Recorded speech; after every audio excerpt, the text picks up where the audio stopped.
अभिनंदन श्रोतागण। आइए आज सुनते हैं कहानी सौत। लेखिका है गौरा पंत शिवानी। मुझे जब उस बार एक मीटिंग में भाग लेने बंबई जाना पड़ा तब मेरे सम्मुख मुख्य समस्या आई थी आवास की। कहाँ रहूंगी वहाँ? तभी अचानक याद आया कि नीरा भी तो वहीं रहती थी। नीरा मेरे दूर संपर्क की चचेरी ननंद थी। पहले उसे यूं अचानक अपने आगमन की सूचना देने में संकोच भी हुआ था। जनसंकुल बंबई का जीवन कितना कठिन है एवं वहां के संकुचित सीमित आवास में आतिथ्य निभाने में मेजबान के प्राण कैसे कटगत हो जाते हैं, ये सब जानकर भी मुझे नीरा को लिखना ही पड़ा था, क्योंकि किसी होटल में रहने का साहस अंत तक में संजो नहीं पाई। नीरा का फ्लैट छोटा होने पर भी बड़ा सुंदर था। 32 फ्लैटों के गुलदस्ते रात को दूर से देखने पर किसी बंदरगाह पर खड़े सुंदर जहाजों से ही लगते थे। नीरा को बंबई का जीवन बहुत पसंद था। 3 वर्षों के बंबई प्रवास ने उसका कायाकल्प कर दिया था। वैसे भी वह पिथौरागढ़ के उस अनजाने ग्राम से बंबई आई थी, जहां उसके विवाह तक कुमाऊं मोटर यूनियन की बस भी नहीं पहुंच पाई थी। उन दिनों मोटर रोड का निर्माण कार्य चल ही रहा था। मुझे आज भी याद है, लगन का समय बीता जा रहा था और उसकी बारात नहीं पहुंची थी। बड़ी देर बाद उसकी बारात के थके मांदे बाराती बिना किसी बैंड बाजे के ऐसे चले आए थे जैसे कोई मातमी जुलूस हो। पहाड़ी लद्दू घोड़े में बैठा उसका सजीला दूल्हा भी वर्षा की बौछार में भीग भाग एकदम ही अनाकर्षक लग रहा था। उधर नीरा आकर्षक ना होने पर भी कामदार लहंगे दुपट्टे में बड़ी प्यारी लग रही थी। नए गहने, कपड़े और नवीन जीवन साथी का उल्लास उसके गदबदे गोल मटोल चेहरे पर लज्जा का अंगराग बिखेर उसकी उजली हंसी को और भी उजली बना रहा था। किंतु आज की नीरा की ना तो वेशभूषा में ना वाणी में वह पहाड़ी ढील मढ़ाल लटका था, न आतिथ्य में। उसके मुंह से मैंने बोला, तुमको होना क्या? आधे विभिन्न परदेशी उच्चारण सुन मैंने उसे टोका भी था। यह कैसे बोलने लगी हो नीरा? क्या हो गया है तुम्हारी हिंदी को? क्या करूं भाभी, मेरी पड़ोसिन हैदराबाद की है ना, इसी से बोली में उसकी छाप लग गई है। आज तुमसे मिलाऊंगी, बहुत ही प्यारी लड़की है। नीरा की प्रतिवेशनी राज्यम बंबई के एक प्रसिद्ध होटल में रिसेप्शनिस्ट थी। उसके पति मद्रास में ही किसी दवाओं की विदेशी फर्म में काम करते थे। दोनों का वेतन खासा अच्छा था। उस पर उनकी एकमात्र पुत्री ननिहाल में पल रही थी। राज्यम स्वयं ऊटी के कॉन्वेंट स्कूल से पढ़ी थी। इसी से अंग्रेजी का उच्चारण, उठने बैठने का सलीका, सब कुछ खासा मेमसा भी था। वेशभूषा में भारतीय संस्कृति का लवलेश भी नहीं था। टनकियों तक झूल रही मैक्सी बाया भाग किसी समृद्ध थिएटर के रेशमी पर्दे की भांति बीचों बीच उन्मुक्त औदार्य से खुली पर्दों को समेट लेती। किंतु उस कौशल में भी उसकी सदी पूर्वाभ्यास से की गई उदासीनता मैंने कनखियों ही में पकड़ ली थी। गुलाबी रेशम की खुली भांज के बीच रह रहकर उसकी गुलाबी रेशमी जंगा की क्षणिक छटा बिजली सी कौंध जाती, किंतु उसके चेहरे पर वही स्वाभाविक सौम्य समित खेलता रहता, जैसा उन सर्कस सुंदरियों के चेहरे पर रहता है, जो बलिष्ठ भर की रेशमी कोपिन पहने टैपिस के झूलों पर ऐसे ही उदासीनता से सर से निकल जाती हैं। उसके मैक्सी का गला भी इसी औदार्य से खुला किसी उत्तुंग पर्वत श्रेणी पर फिसल रहे पहाड़ी झरने के वेग से ही झरझराता नीचे उतर गया था। पतली ग्रीवा में थी सुवर्ण मंडित रुद्राक्ष की माला, गेरुए रंग की शॉर्ट सिल्की मैक्सी और कंठ की रुद्राक्ष कंठी से मेल खाता ही उसका केश विन्यास भी था। संसार त्यागी अवधूत के से उस जटाजूट में भी एक रुद्राक्ष की माला लपेटी गई थी। हाथ में वैसा ही मेल खाता रुद्राक्ष का कंकण था। बाद में नीरा ने बताया था कि वह जूड़े की लेटेस्ट स्टाइल है, फारिदाबा हेयर स्टाइल है भाभी। उसने बड़े गर्व से अपनी श्रृंगार पटु सहेली की उपस्थिति में ही फिर उसका प्रस्ती पत्र पढ़ दिया था। और हम तुम पर थोड़े ही ना अच्छी लग सकती है। यह तो राज्यम ही है कि कैसे ही बनकर क्यों ना निकल पड़े। लोग मुड़ मुड़ कर देखते रहते हैं। बात ठीक ही कही थी नीरा ने। लड़की वास्तव में व्यक्तित्व संपन्न थी, कुर्गी थी। इसी से रंग था एकदम चिट्ठा सुर्ख। उस पर कुछ ब्लैश ऑन की महिमा थी, कुछ प्लग कलर्ड लिपस्टिक की। उसे देखकर मुझे वाजिद अली शाह की जोगिया बेगम सिकंदर महल का स्मरण हो आया। वयस होगी कोई 23-24 के लगभग, किंतु व्यवहार अल्लड़ सोरसी का था। होटल की रिसेप्शनिस्ट थी, इसी से छल्लेदार बातें बनाने में पारंगत थी। मेरा परिचय पाते ही वह मेरे पास अपना मोड़ा खिसका लाई। So you are a writer, how very very interesting. क्या लिखती हैं आप? उपन्यास, कहानी या नाटक? जी में तो आया कह दूं। तुम्हें देखकर तो अभी एक नाटक ही लिखने को मन कर रहा है, पर तब क्या जानती थी कि एक दिन उसे ही नायिका बनाकर लेखनी स्वयं ही मुखरा बन उठेगी। रात का खाना राज्यम नित्य नीरा के साथ ही खाती थी। मैं नीरा का व्यवहार, फुर्ती और पाक कौशल देखकर मुग्ध हो गई थी। एक बालिश्त के अपने उस गुफा से संकरे चौके में उसने इतनी चीजें कब बना दी और कैसे? ना उसके पास कोई नौकर था, ना मेहरी। फिर भी मैं जितनी देर मीटिंग में रही, उसने ना जाने क्या क्या बना लिया था।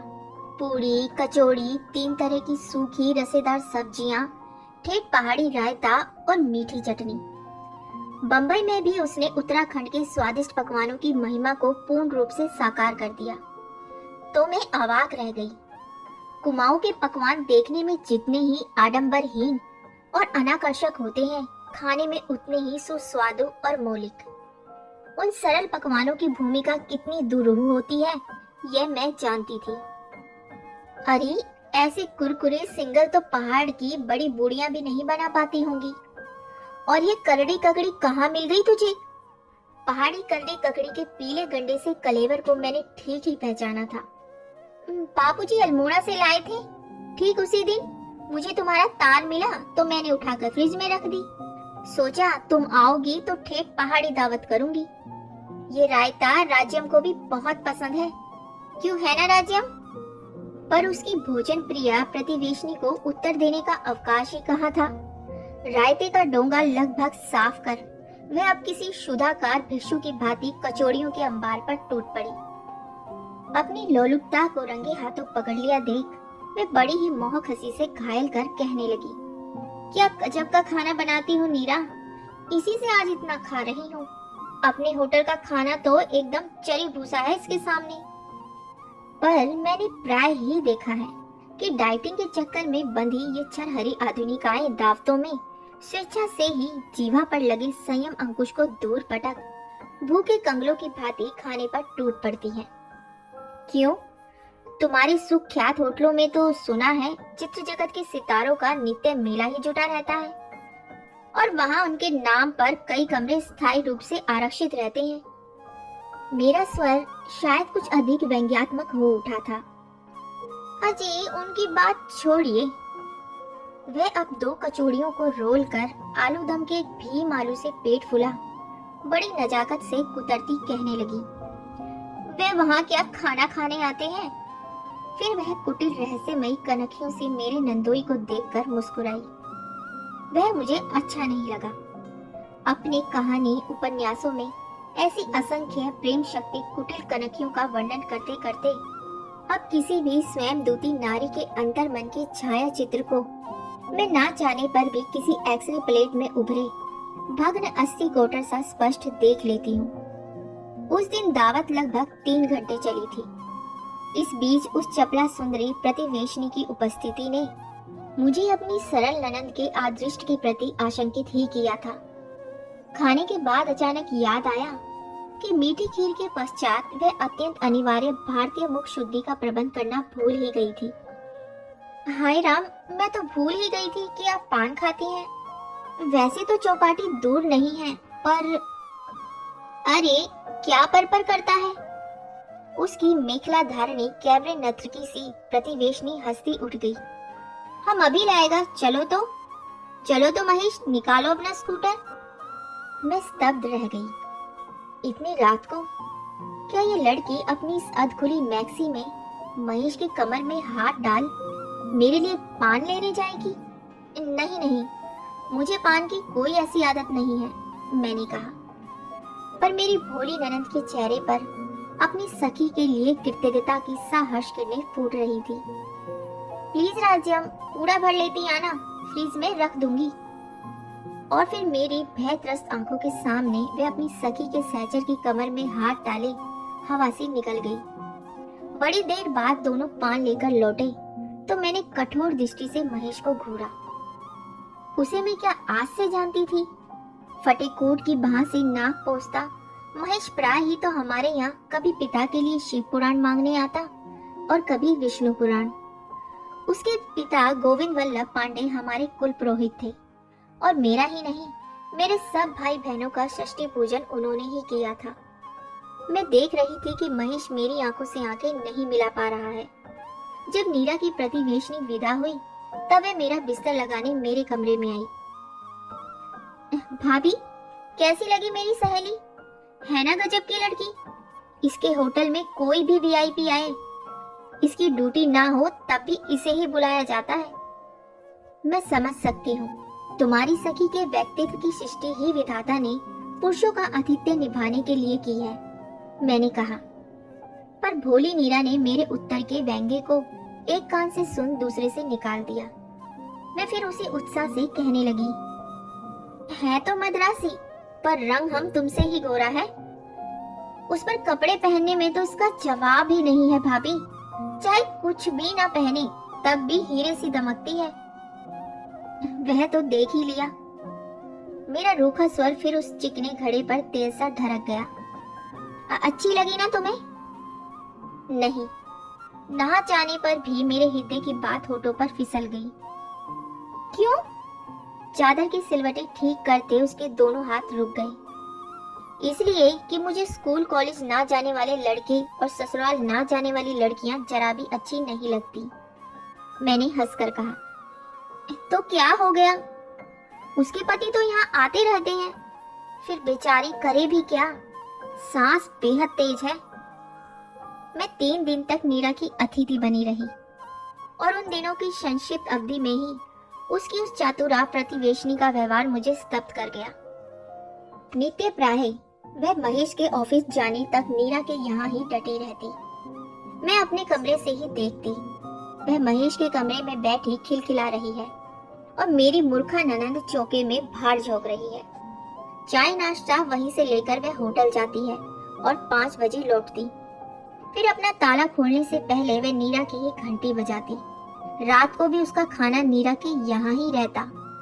बड़ी रात तक ताश चलता।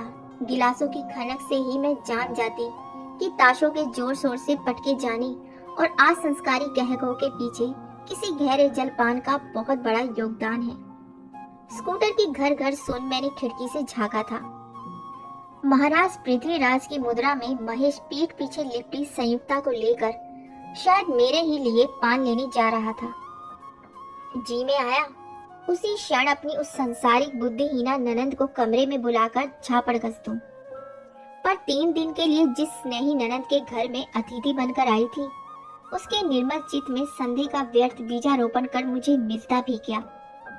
हो सकता था वह संदेह मेरी आवश्यकता से अधिक संस्कारग्रस्त देहाती चित्त की कल्पना मात्र हो।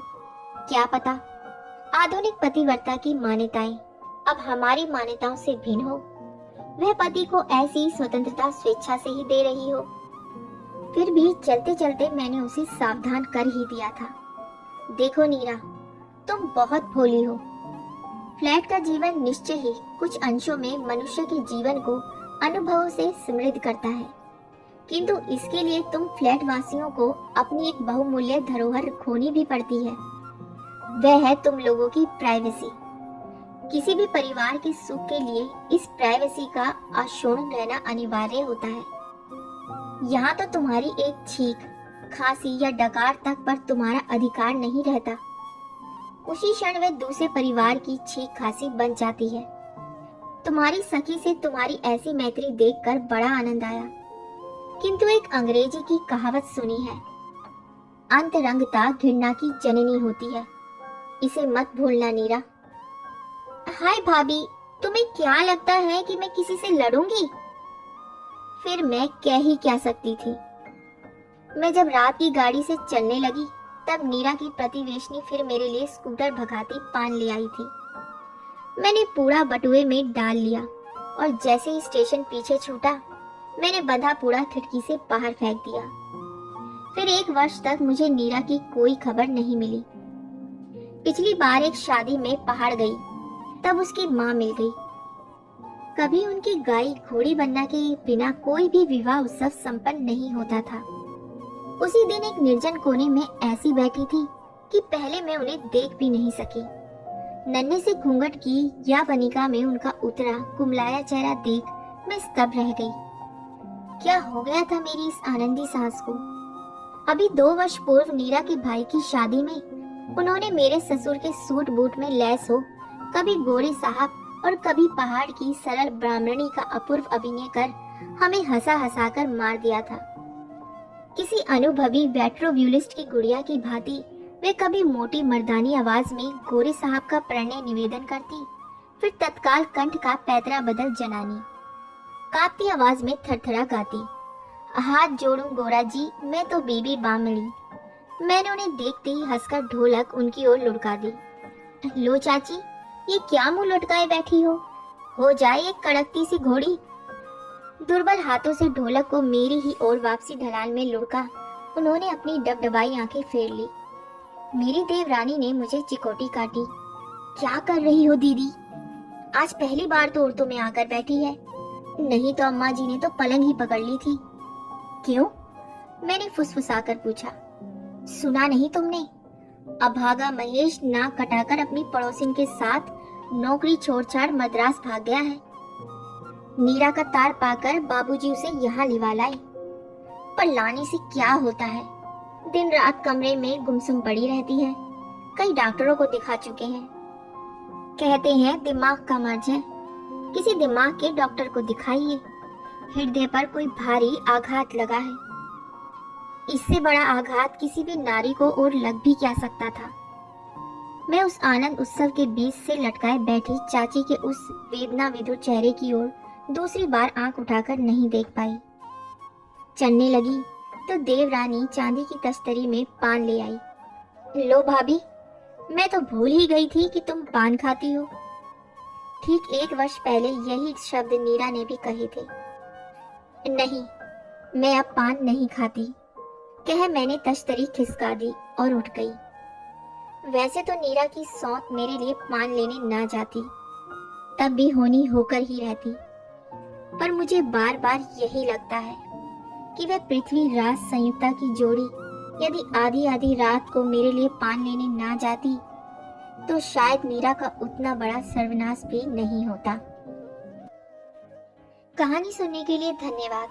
आपको कहानी कैसी लगी कमेंट कर जरूर बताइएगा, और इसी प्रकार की कहानियां सुनने के लिए मेरे चैनल को लाइक कीजिए, सब्सक्राइब कीजिए, और हाँ, बेल आइकन दबाना ना भूलिएगा, जिससे मेरी आने वाली सभी कहानियों की नोटिफिकेशन आपको समय पर मिल सके।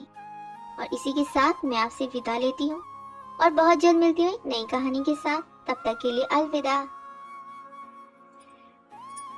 कहानी सुनने के लिए बहुत बहुत धन्यवाद श्रोताओं।